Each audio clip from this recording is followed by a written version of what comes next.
visión muy esquemática, posiblemente traidora de Hegel.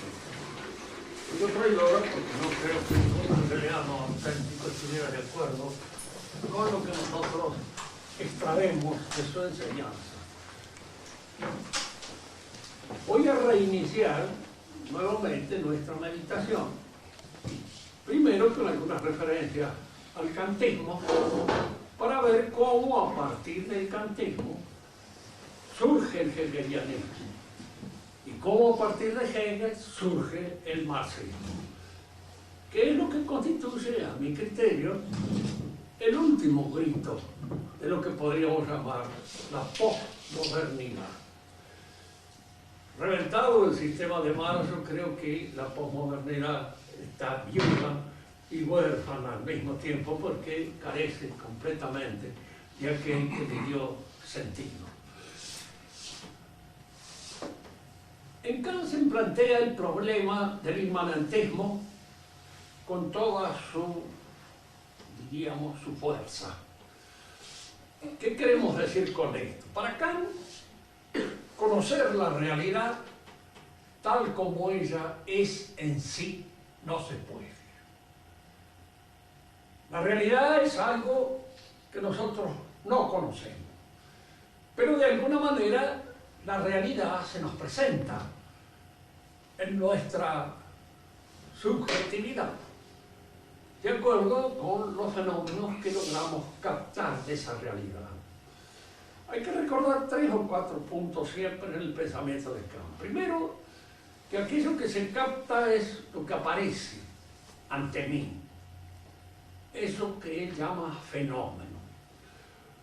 Lo que constituye el fundamento de la realidad, el noumeno, que él le llama así, es para nosotros desconocido. No sabemos qué es. ¿Sabemos que es algo independiente del entendimiento? Sí. Kant lo admite. Y lo admite porque así lo admite nuestro entendimiento. Es decir, para nuestro entendimiento la realidad aparece como algo que no depende del entendimiento en su realidad existencial, que es independiente de nuestro entendimiento, pero que aparece ante nuestro entendimiento tal como nuestro entendimiento la capta. Es decir, que la realidad se configura como realidad al entrar en contacto con nuestra percepción sensible primero y con nuestra inteligencia después. La percepción sensible es estudiada precisamente por lo que podemos captar a través de los sentidos. Y los sentidos captan la realidad en el tiempo y el espacio. Pero el tiempo y el espacio es algo que depende de nuestra sensibilidad. El tiempo y el espacio no son cosas independientes de la sensibilidad, sino son cosas que nuestra sensibilidad pone a priori en el acto de percibir. Cuando percibo las cosas, las percibo en el tiempo y el espacio. Pero el tiempo y el espacio pertenecen como categorías formales propias de nuestra percepción sensible.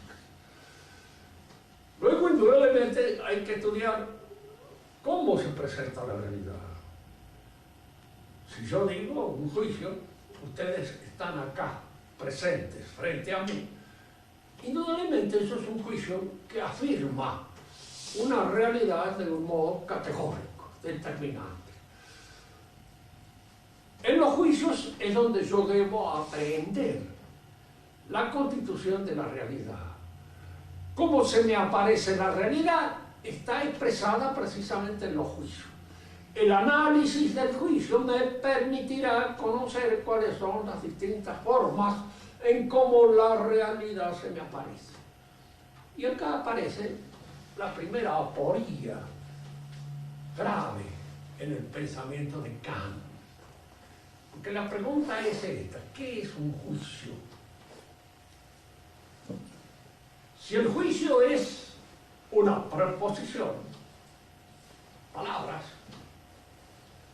orales o gráficas, porque eso es el aspecto fenoménico del juicio.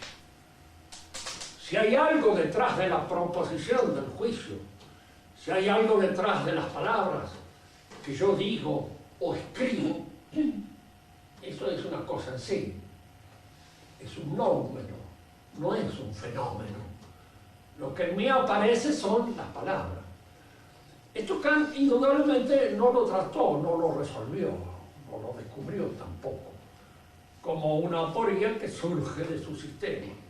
Pero va a ser descubierta con posterioridad en los continuadores de su investigación filosófica o sistemática. Fíjense que el hombre moderno, decía Simpson, piensa.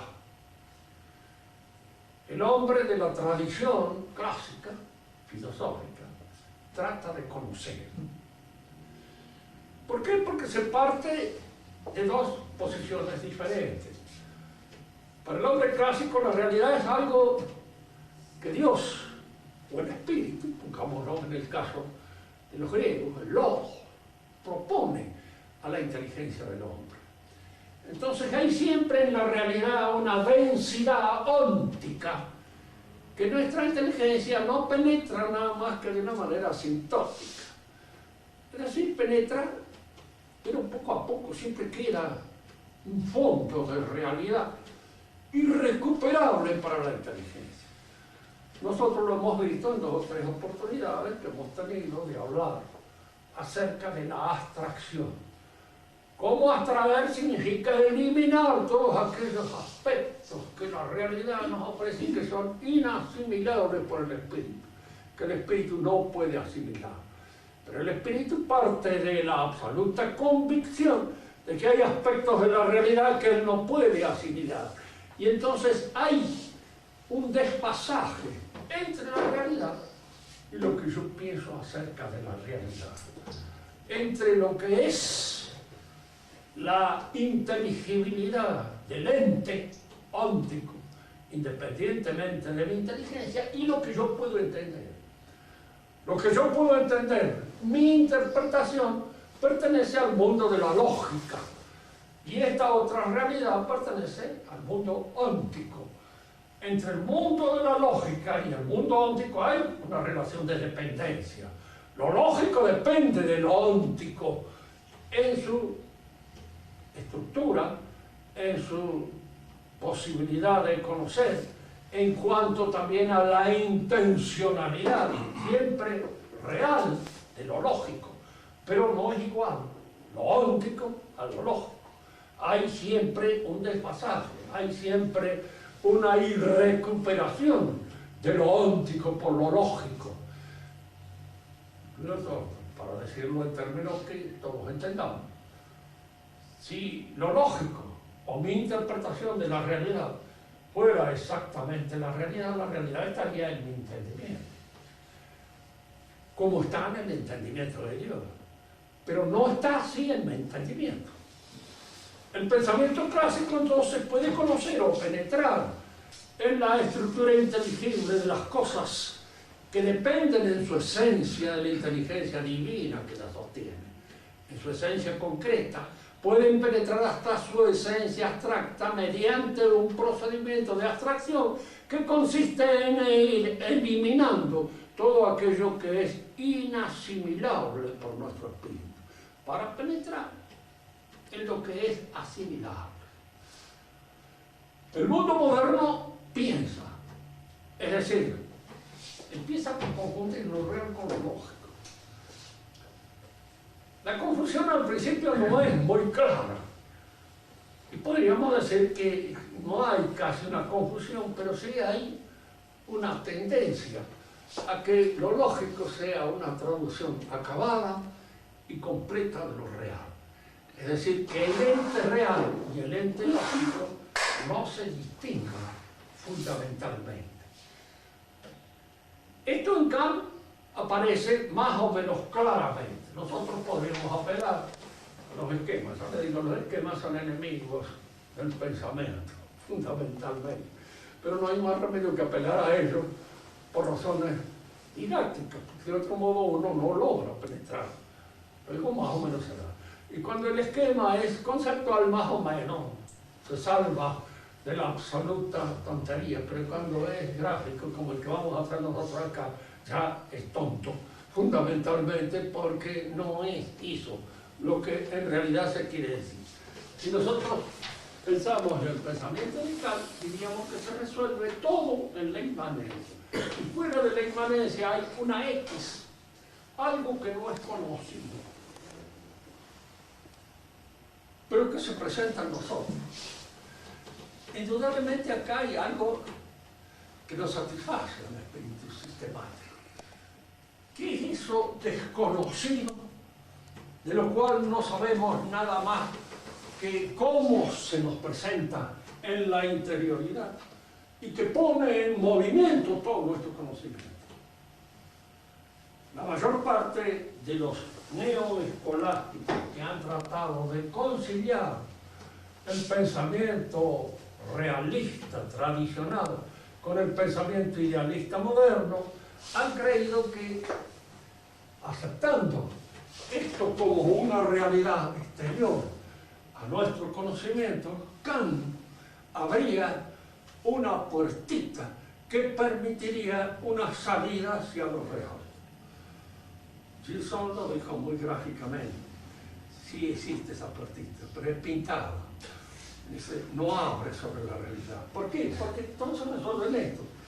Efectivamente, si yo le pregunto a Kant, ¿hay algo independiente de mi entendimiento que pone en movimiento mi entendimiento? Kant respondería, sí señor, así lo dice mi entendimiento. Y sáquenlo usted de ahí. Porque es allí donde todo se resuelve. En el entendimiento, en la interioridad del entendimiento. Pero esto queda como una cosa extraña. ¿Por qué? Porque ¿qué es eso que no sé qué es, que pone en movimiento eso que sé que es? Hay aquí algo, primo. Segundo, si los juicios que yo emito, de esos juicios solo puedo conocer los fenoménicos, lo único que conozco es el lenguaje. Entonces, ¿la filosofía qué es? Un lenguaje.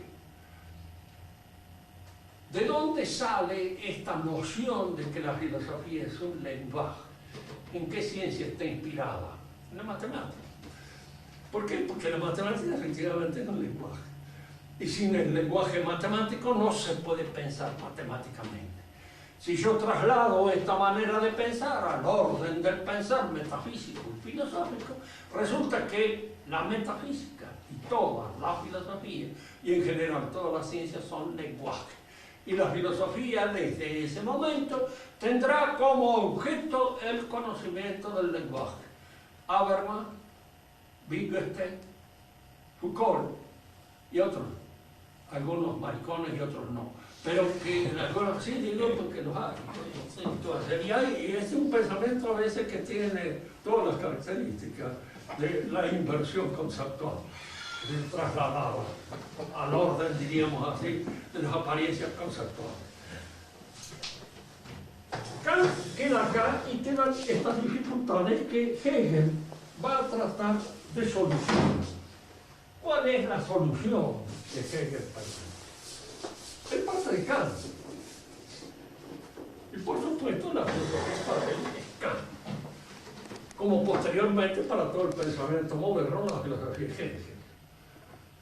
Y Marx, que será el que mejor destaca el pensamiento de Hegel, y el que a mi criterio me ha permitido comprender algo de lo que Hegel dice, es Marx, porque él es más claro que Hegel, en este sentido que ya vamos a ver.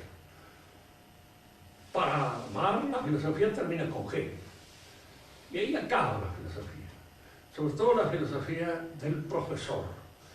Ahora lo que viene ya pertenece al orden del revolucionario. Después lo vamos a explicar en qué consiste este cambio, o esta modificación, o este pasaje de lo puramente pensado a la acción, a la realización de ese mundo que hasta ahora no ha sido nada más que pensado, pero que debe ser ahora transformado por la acción transfiguradora del hombre sobre la realidad.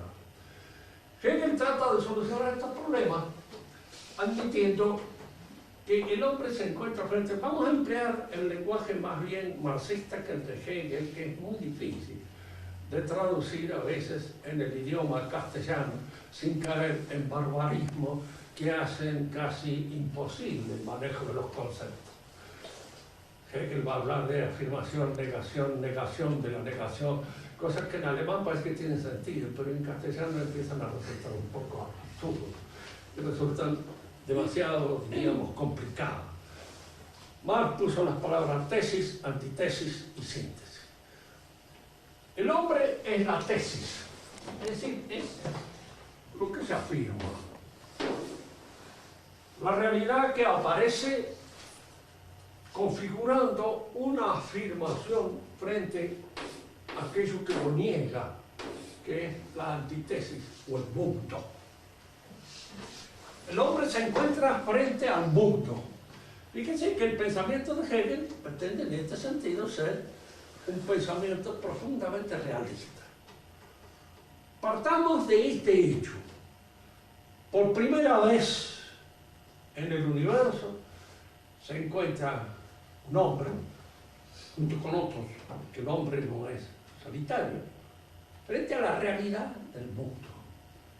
A todo aquello que se le aparece, en primer lugar, como una oposición. ¿Por qué una oposición? Porque es lo otro que el hombre. Es lo que él no es. Pero al mismo tiempo, si ustedes lo piensan bien y siguiendo el pensamiento de él, verán que aquello que yo no soy es lo que me permite a mí conocer lo que yo soy.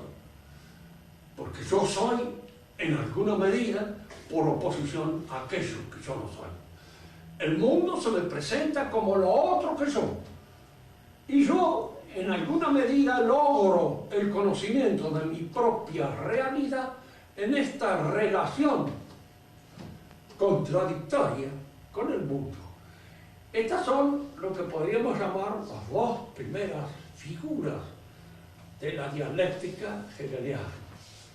El hombre está frente al mundo y trata de dominarlo. Es decir, trata en alguna medida de obrar sobre el mundo con su inteligencia, configurándolo y haciéndolo, convirtiéndolo un poco en su casa. Hegel dirá esta palabra, être chez soi, estar en su casa, es transfigurar el universo. Y lo dice en francés. Gracias para mí, porque el francés lo entiendo y al alemán no lo entiendo. Pero en alguna medida es lo que él quería decir, es que el hombre obra sobre la realidad. Primero con el conocimiento. Entonces, en este obrar sobre la realidad por el conocimiento, emerge lo que llamamos el concepto, el begriff, la interpretación que el hombre hace de lo real. ¿Se entiende esto? Yo interpreto la realidad. ¿Cómo la interpreto? ¿De qué modo la interpreto? La interpreto a través de la ciencia, del conocimiento que de la realidad extraigo, o veo.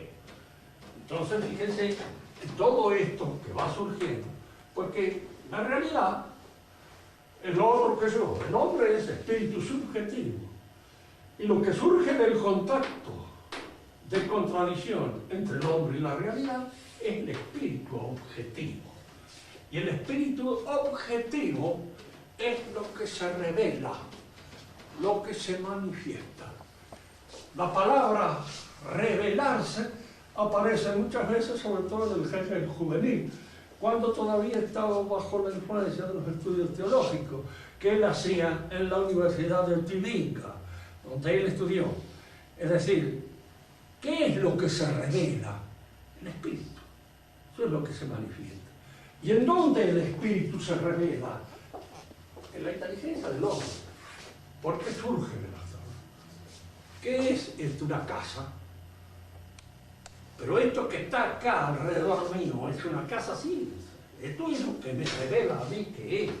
Y entonces esto que se me revela, esto que se manifiesta como espíritu, esto que se me manifiesta como razón, es la realidad misma. Por eso todo lo real es racional y todo lo racional es real.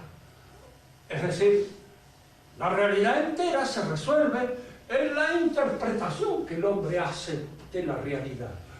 Pero esta interpretación que el hombre hace de la realidad es variada, múltiple, tiene distintas dimensiones y fases. Es ciencia. Cuando la revelación inmediatamente destaca la estructura de lo real que se me revela. Así, si yo digo, la tierra sirve para sembrar, el agua es necesario para que surjan, diríamos así, los elementos que he sembrado, los gérmenes que he puesto en la tierra, todas estas cosas son científicas. Todo esto aparece como ciencia. Si yo de alguna manera quiero explicar la realidad de un modo que ya no es científico, sino más bien simbólico, apelo a los símbolos propios de la religión. ¿Qué es el hombre? El hombre es, de alguna manera, el hijo de la realidad que se lo pone. Padre, Hijo y el Espíritu que se revela es el Espíritu Santo, ¿verdad? Lo que ha de venir. Cristo mismo nos hace ver esta verdad cuando Él habla de que es hijo del hombre. Y al decir hijo del hombre quiere decir que el hombre es hijo de Dios y que de alguna manera se manifiesta como tal. Y el Espíritu es lo que expresa esta relación dialéctica entre el hombre y lo real. Se manifiesta en la ciencia, simbólicamente en la religión, en el arte, se manifiesta en las relaciones entre el hombre con él mismo, creando el derecho, porque el derecho es lo que establece la relación de conjunto. Nosotros tenemos que operar sobre la realidad en mancomunidad, porque de hecho la ciencia es un fruto social, no es aislado. Y lo es también la religión y lo es todas las otras cosas en las cuales se manifiesta el espíritu objetivo. Y este espíritu objetivo me dice lo que la realidad es. Pero esto que la realidad es, ustedes lo observan bien, está transido por una exigencia de historicidad. En este primer encuentro, en este primer momento, hay una ciencia, hay una religión, hay un arte, hay un derecho, hay una economía, etcétera, etcétera, que revelan en este momento de la historia la relación del hombre con la realidad. Pero a esta generación le sucede otra, y esta otra generación se encuentra ya ante una realidad que ha sido interpretada. Ya no se encuentra ante una realidad bruta, se encuentra ante una realidad de la cual poseemos una cierta ciencia, de la cual poseemos, diríamos, un saber un poco mistérico, que es el saber propio de la religión, de la cual poseemos un saber más profundo, que es el saber propio de la filosofía. Estamos en relación con los demás según un derecho, según una economía que surge de las relaciones de mancomún que mantenemos los hombres, nosotros, en un momento histórico determinado.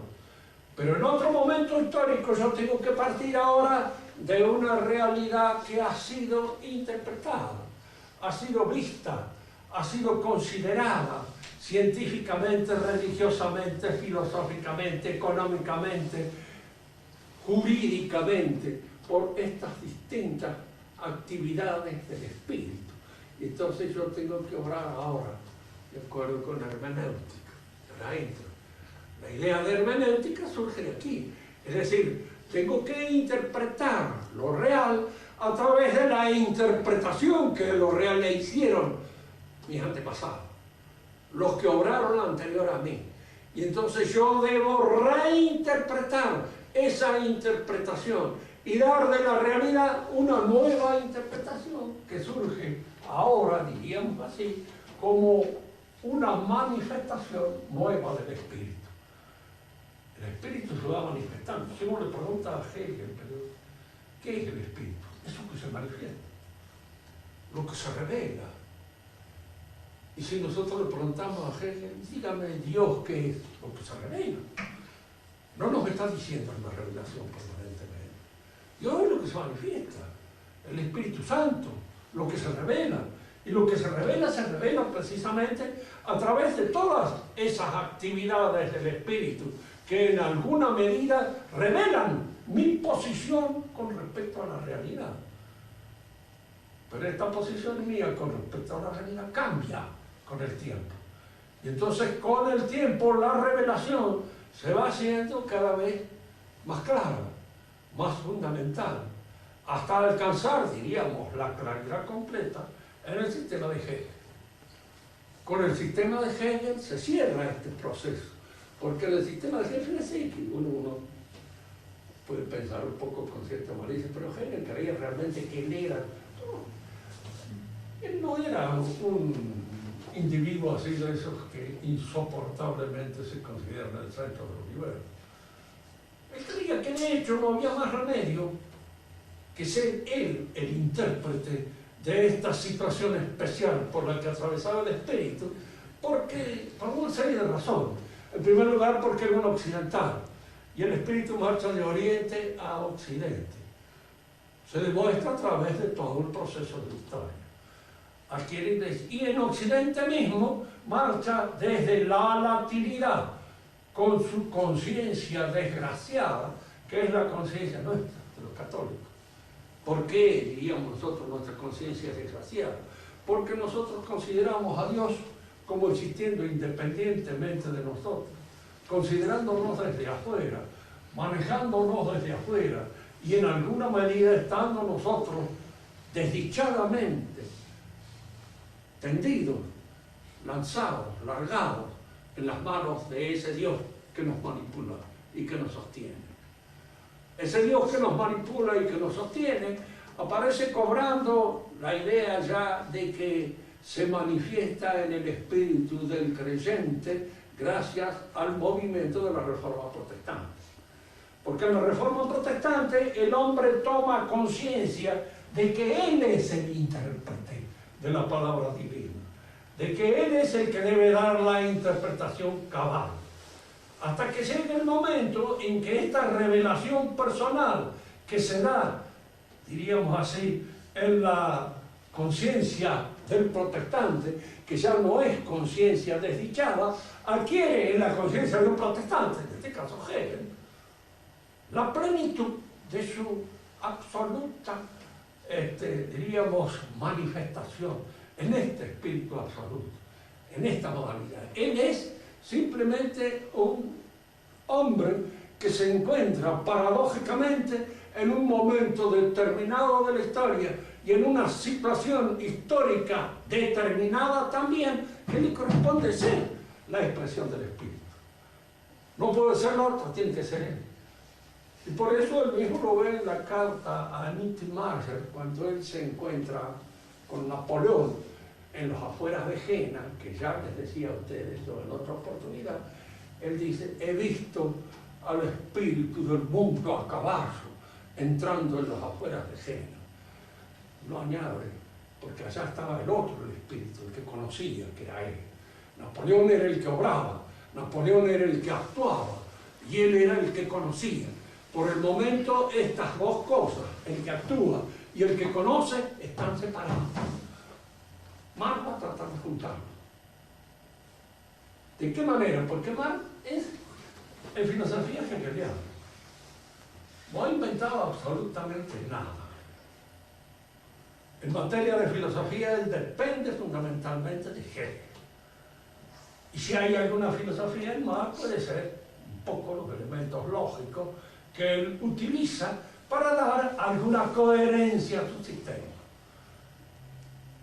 Él dice una cosa que es la que nos va a servir a nosotros de base para tratar de entender el desarrollo de su pensamiento. En la tesis 11 de su ideología alemana, él dice: hasta ahora el mundo ha sido pensado. Hegel lo ha pensado. Ahora hay que transformarlo, de hecho. Porque el hombre, si bien es cierto que actúa sobre el universo, tesis sobre el universo, lo transforma. Esta transformación y esta actuación más que intelectual, es material. Son las manos del hombre las que ordenan la realidad, las que la transfiguran y las que la convierten en la casa del hombre. El hombre no puede vivir, y esto le viene bien a Comadrón, no puede vivir en una casa puramente pensada, tiene que vivir en una casa hecha. En una casa pensada, pues no hay ninguna posibilidad de instalarse.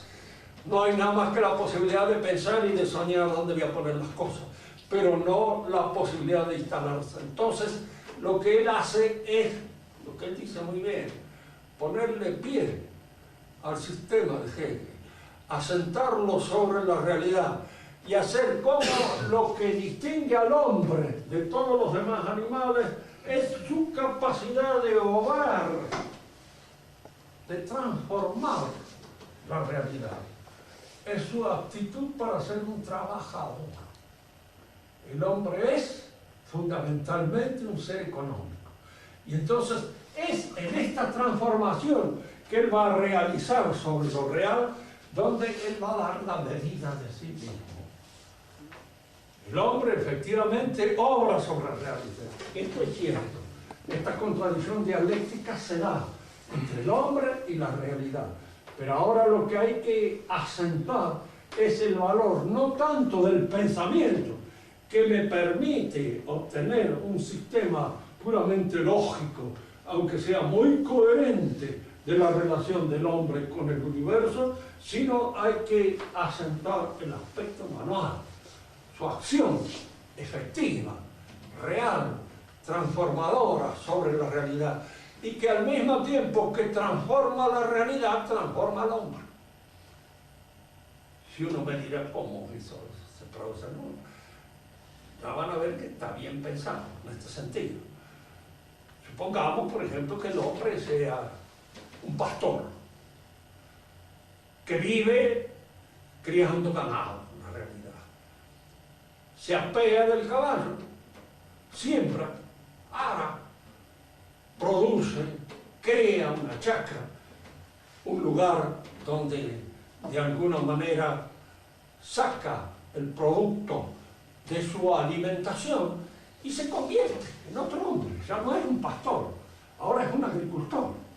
Y este agricultor indudablemente ha sido modificado. ¿Por qué? Por el tipo de trabajo que realiza. Al obrar sobre la realidad como agricultor, al cambiar la realidad, que era un campo de pastoreo, en una chacra, ha pasado de ser pastor a ser chacarero. Y al convertirse, diríamos, en chacarero, ha transformado no solamente lo real, sino que se ha transformado a sí mismo. Se ha transformado él.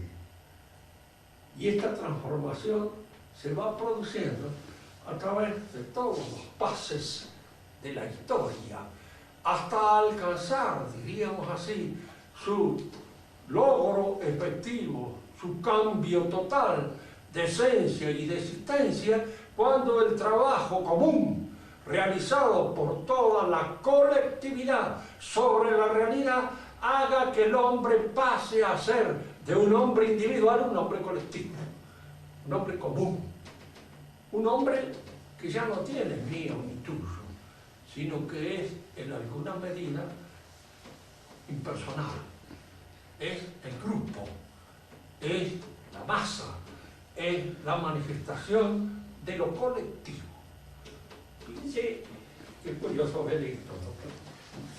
Cuando yo estudiaba algo sobre los comunistas, me ha tocado dar clases sobre eso.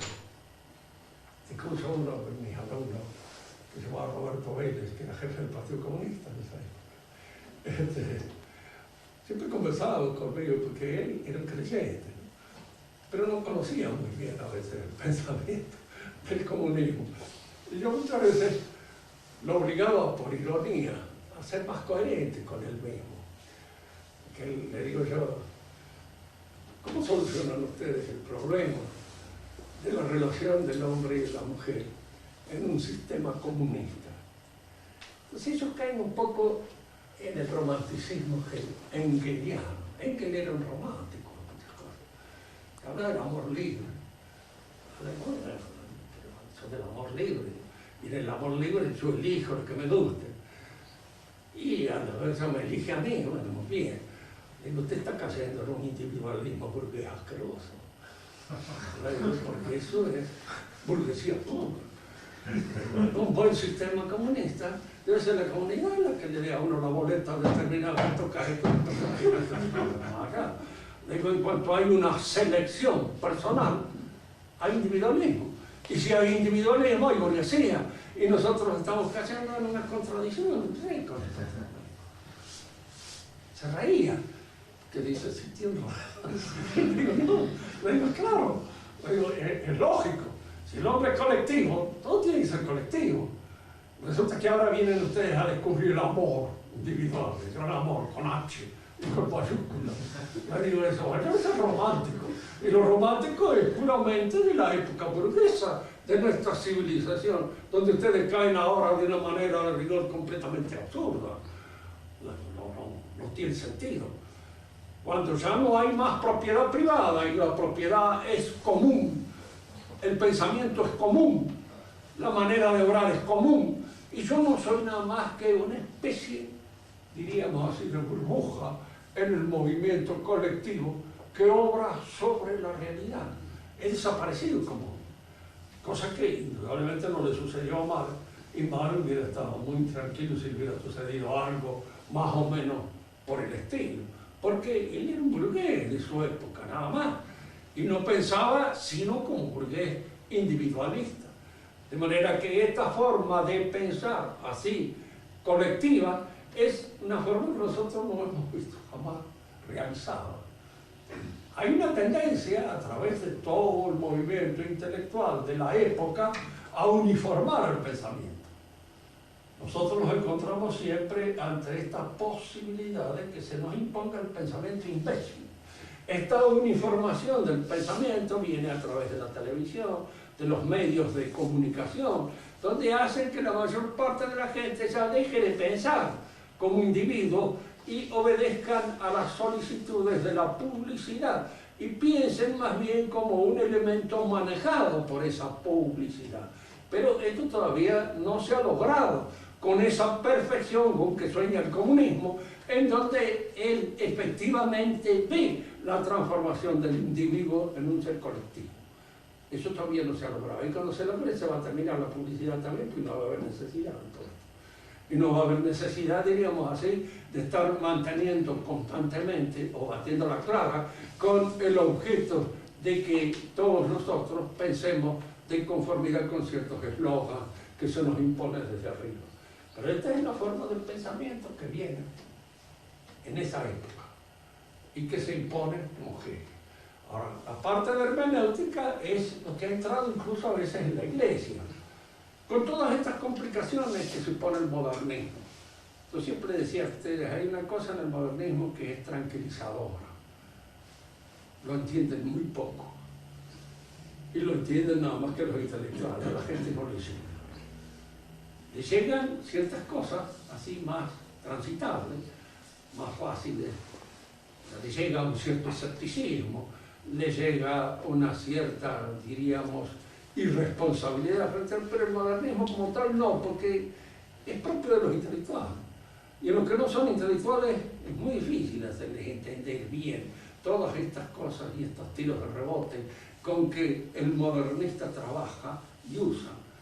De manera que es muy difícil a veces seguirlos a ellos en esta hermenéutica propia con que tratan de resolver el problema de la historicidad de los dogmas, por ejemplo. ¿Cómo se puede interpretar la resurrección de Cristo ahora, en esta época? En primer lugar, se parte del pensamiento de que los contemporáneos de Cristo eran imbéciles. Recuerden una cosa de San Agustín que lo decía y que era muy cierta, ¿no? Yo dijeron a San Agustín, dice, es imposible creer que un hombre que haya muerto resucite. San Agustín, así es. Resulta imposible. Y más imposible también creer que alguien nos haya hecho creer que ese hombre ha resucitado. Y sin embargo hay un montón de gente que nos ha hecho creer que ha resucitado. De manera que nosotros nos encontramos en un montón de imposibles. Pero fíjense ustedes que estos conocimientos los tenía el hombre de la época. Se leen a veces en los evangelios apócrifos ciertas cosas con respecto a la virginidad de María, que dan a entender de que todas las comadres de aquel tiempo sabían muy bien estas cosas de la virginidad. Ninguna virgen puede tener un hijo y ser virgen al mismo tiempo, es absurdo. Tal cosa no se da de ninguna manera. Entonces vienen cosas como esto que alteran la realidad y todo. Pero nosotros creemos que en aquella época se podía creer, que ahora no se puede creer. En razón precisamente, no, en aquella época tampoco se podía creer. No era creíble. En esta época ni en aquella, en ningún lado. Pese, diríamos, a todos los adelantos de la ciencia, el hombre tiene ciertos conocimientos del orden natural que son perfectamente naturales y que se dan en el orden común. Más siempre es, diríamos, perfectamente válido aquel pensamiento de que cuanto más infantil es el hombre, más positivista es en su fe. Recuerden que, no sé, alguno de ustedes debe haber sido en su oportunidad cuando le preguntaron, después de consagrada la hostia, ¿quién se encuentra en el altar? Entonces nos dijo el padre Bobby y el Chiche Curry. El padre Bobby y el Chiche Curry. Pero los dos que estaban en el altar, efectivamente, no había. Y esta visión es muy del niño. Uno piensa a veces que los niños son los que creen más fácilmente en cosas extraordinarias o raras. No. Creen precisamente en aquello que tiene un sentido más completo, más inmediato. En eso es en lo que creen. Bien, con más yo creo que se termina, porque posteriormente todos los demás que vienen ya empiezan a actuar sobre ciertos aspectos. Es como si diríamos, después que han pasado los buitres, aparecen los chimangos, pero los chimangos no se reparten nada más que las partes más infelices de los amentos. Ya no queda casi nada, y eso que no queda casi nada se convierte algunas veces en objeto de ciertas consideraciones un tanto sutiles de toda esta filosofía moderna que no tiene valor. Tiene valor en Hegel y Marx es el que la comprende, y el que la acaba, y el que de alguna manera llega a una solución por desfondamiento del sistema. ¿Cuándo se desfonda el sistema marxista? En la utopía. ¿Por qué? Porque ese paso del hombre individual al hombre colectivo no se puede realizar. No se realiza. Y en todos los intentos en que se ha tratado de que se realice, no se realiza. Siguen existiendo los mismos aterrantes, ladrones de siempre, más ladrones que nunca, cuanto menos posibilidades tienen de poder ganar algo por otros medios, de manera tal de que ese individualismo se sigue dando en la Unión Soviética y se sigue dando en cualquier parte del mundo, cualquiera sea el sistema que se trate de imponer, porque el hombre obra en función siempre de ciertos intereses que son individuales. Vamos ahora a hacer la última consideración con respecto a los temas señalados por las tesis tomistas que estábamos considerando. Hay un punto que estaba señalado en la última tesis que nosotros publicitamos y del cual conviene ahora hablar. Es esto, de que en el hombre se dan facultades orgánicas que dependen en su ejercicio de ciertos órganos precisamente fisiológicos, y hay facultades inorgánicas que aparentemente parecerían depender también de algunos órganos, o por lo menos de casi todos los órganos de nuestro cuerpo, pero que examinados con cierta exactitud y penetración en lo que constituye el fondo de su acción, no dependen de ningún órgano. Estas dos facultades son la inteligencia y la voluntad. Hemos examinado algo acerca de la inteligencia. La inteligencia es un acto, el acto de entendimiento, el acto de comprensión es un acto espiritual, decimos nosotros. Con esto queremos decir que no es un acto psicológico, porque el producto, el concepto el conocimiento, la representación, no es un producto psíquico nuestro. No es el resultado de una acción psíquica. Fíjense que el resultado de una acción orgánica es siempre algo orgánico, químico, tiene una cierta realidad. Diríamos así, y pido a los médicos que me corrijan en el caso que meta la pata, pero la vesiculabilidad produce virus, y eso puede ser constatado perfectamente. Y si falta, pues otras cosas. El conocimiento no es el resultado de una actividad psicológica, no es un producto psíquico de nuestra realidad. Esto parecería un poco una posición de Kant, pero Kant es el que convierte así al conocimiento en una actividad psicológica. Y los psicólogos actuales se prenden un poco de estas nociones kantianas para meter confusión en el problema. No tal vez con el propósito de meter confusión, verdaderamente, pero lo hacen y confunden. Siempre se dijo en el pensamiento clásico que es un acto espiritual, porque el resultado, el producto, el concepto, la representación nace de esta relación del hombre con lo real, de esta penetración del espíritu humano en la estructura inteligible de la realidad que depende en su constitución inteligible de la inteligencia divina. Y entonces es un acto, diríamos así, de cooperación entre el entendimiento humano y el entendimiento divino, que produce ese fruto que es el concepto, lo concebido, aquello que está significando y representando por la realidad, sin ser del todo la realidad, pero sí siendo un reflejo de ella. Esta acción el hombre la realiza, diríamos, de una manera inorgánica, porque no es un producto orgánico. Repito, un producto orgánico es la bilis, un producto orgánico es la saliva, un producto orgánico es el sonido que produce nuestra lengua, la voz, etc. Pero los conceptos, esos ya no son un producto orgánico. Eso nacen de una correlación entre el espíritu del hombre y el espíritu de Dios que sostiene la inteligibilidad del universo. Y la segunda facultad inorgánica es la voluntad. ¿De dónde sacamos fuerza nosotros para imponernos una tarea cuando, dicho en buen español, no tenemos ganas de hacerlo? Fíjese, la palabra ganas en español está implicando siempre la adhesión del cuerpo, de toda la corporalidad.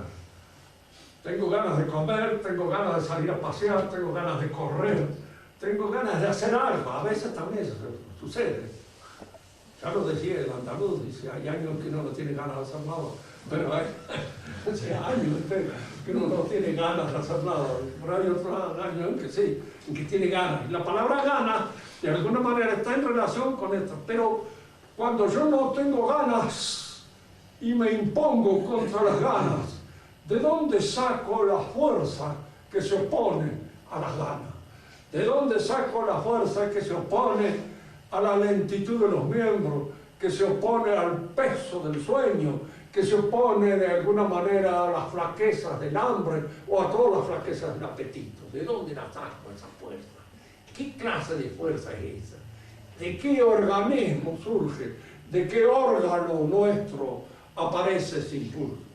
Es indudable que, si nosotros examinamos bien, toda nuestra corporalidad a veces está comprometida en esto. Pero yo tengo que extraer a veces fuerza de una corporalidad desfalleciente gracias a una fuerza que poseo y que no depende de la corporalidad, porque la corporalidad es lo que supone y lo que de alguna manera realiza algo así como un peso contrario a la acción de esa fuerza. Eso hablamos de actividades inorgánicas, de fuerzas del espíritu. Si Dios es una inteligencia y es una voluntad, y al mismo tiempo que es una inteligencia y es una voluntad, hay entre la inteligencia y la voluntad una relación fundamental de naturaleza. La inteligencia es primordial. La voluntad sigue aquello o aquel bien que la inteligencia le señala como bueno. Es bueno que no coma tanto, es bueno que duerma menos, es bueno, es decir, fíjense, una serie de cosas que están en lucha contra las tendencias más desfallecientes de mi corporalidad. Pero el bien está señalado por la inteligencia. Y la voluntad quiere el bien que la inteligencia le señala. Esto que en nosotros, examinándolo bien, aparece, diríamos, como una constatación natural del dinamismo del espíritu, también se da en Dios. Dios es omnipotente, pero es inteligentemente omnipotente, no imbécilmente omnipotente. Digo esto porque una de las cosas, por ahí a usted le dicen, Dios podría crear un círculo cuadrado. El cuadrado de usted, no seas tú. El círculo cuadrado es una contradicción intelectual. Sí, no se da. Dios es inteligencia. De manera que no hace cosas de imbécil. Y no crea cosas absurdas. Nada. Lo que crea es inteligencia. Porque su omnipotencia es una omnipotencia inteligente. Y entonces la voluntad está al servicio de esa omnipotencia clarificadora e inteligente. En el hombre a veces la relación, digo, no es que se invierta nunca, pero a veces la voluntad puede ejercer sobre la inteligencia un cierto efecto que permite el ejercicio de la inteligencia. Puedo estar movido a realizar ciertas cosas, diríamos, pero si no percibo el bien que eso de alguna manera significa, es muy difícil que lo quiera. Porque quiero siempre aquello que se me aparece como bueno. Y aquello que se me aparece como bueno, lo bueno, se aparece en el entendimiento. Digo esto porque muchas veces, no sé, un hombre puede querer a una persona. Y este querer a una persona siempre entra por el entendimiento, por la inteligencia. Aun cuando, diríamos, los elementos pasionales tienen allí cosas. Pero si la inteligencia no obra, el amor es ciego. Y eso que dicen que el amor es ciego es mentira. No es ciego, el amor debe ser vidente. Y debe de alguna manera percibir el valor de la cosa amada. Porque si no, no hay un amor propiamente humano. Hay un amor, una pasión absurda, cualquiera. Una tendencia, diríamos así, que nace pura y exclusivamente de los senderos más oscuros de la corporalidad. No es eso propiamente hablando humano. Hay entonces estas dos actividades que pueden ser consideradas como inorgánicas. Esto que estamos hablando ahora es una cosa, en fin, que ustedes discutirían con muchísima gente, porque no lo admiten, no lo creen, no lo consideran así. Y de alguna manera hacen creer que en un momento determinado la voluntad y la gana son dos cosas comunes. En español la palabra es tan linda, gana, pero indica de alguna manera un movimiento que nace de lo corpóreo. Y la voluntad es algo que a veces se opone, cuando coinciden muy bien. Es como cuando dijéramos, qué lindo es hacerle enganchar a una chica linda. Más lindo que hacerle enganchar a una chica fea, que nosotros de alguna manera la consideramos fea o no atractiva. Es decir, es más lindo obedecer en cierto momento aquello que viene en relación del movimiento orgánico de simpatía. Mejor. Pero también aparece a veces que este movimiento orgánico de simpatía puede ser contrario al acto justo. Y entonces es conveniente que el acto justo sea siempre un acto iluminado por la inteligencia práctica, que es la que me permite conocer el derecho que le corresponde a esta persona acá, ahora, en este momento de esta llamada. ¿Quieren hacer alguna pregunta? Por supuesto, hemos terminado con Hegel bastante a la jineta, pero clase, tampoco es cuestión de que nos demoremos demasiado en Hegel. Padre, a ver usted que además de padre e hijo también, a ver alguna pregunta.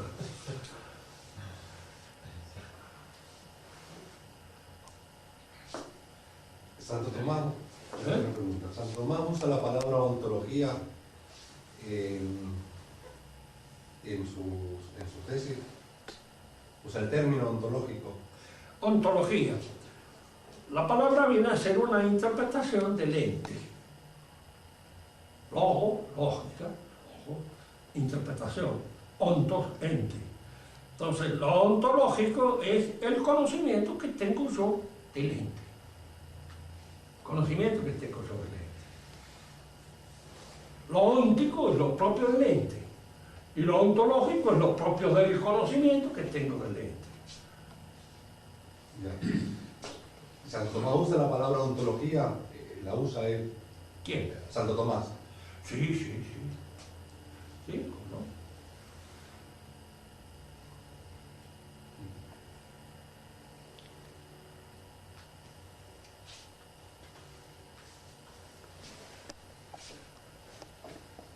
¿Hay algún seguidor al presente de Kant? ¿Cómo? ¿Hay algún seguidor al presente de Kant? Sí hay. Siempre hay.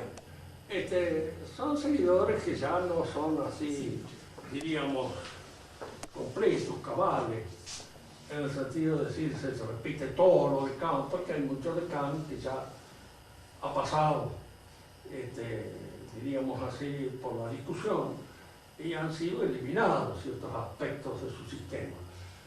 Lo que pasa siempre con los sistemas modernos, que son sistemas, y la palabra sistema significa una cosa cerrada, en su coherencia lógica. Cuando caen en una contradicción se desfondan.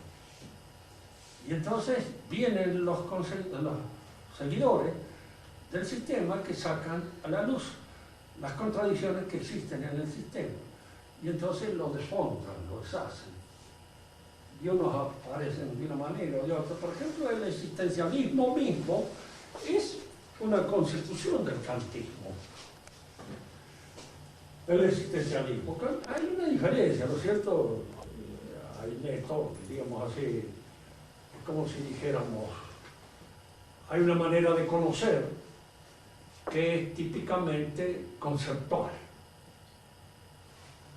ontológica, y puede ser interpretada de la manera kantiana.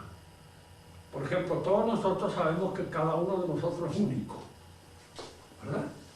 Somos únicos. Muy bien, eso lo sabemos de una manera conceptual. ¿En qué consiste mi unicidad? ¿Qué es eso único que soy yo? ¿Cómo efectivamente se realiza? Yo sé, por el concepto así, en general, y al estudiar la antropología, que cada hombre es un ser único y que tiene probablemente una vocación única de él. Si Dios nos ha hecho, ¿qué ha querido decir con cada uno de nosotros? Sabemos conceptualmente que algo debe haber querido decir. Para algo nos ha hecho eso que somos.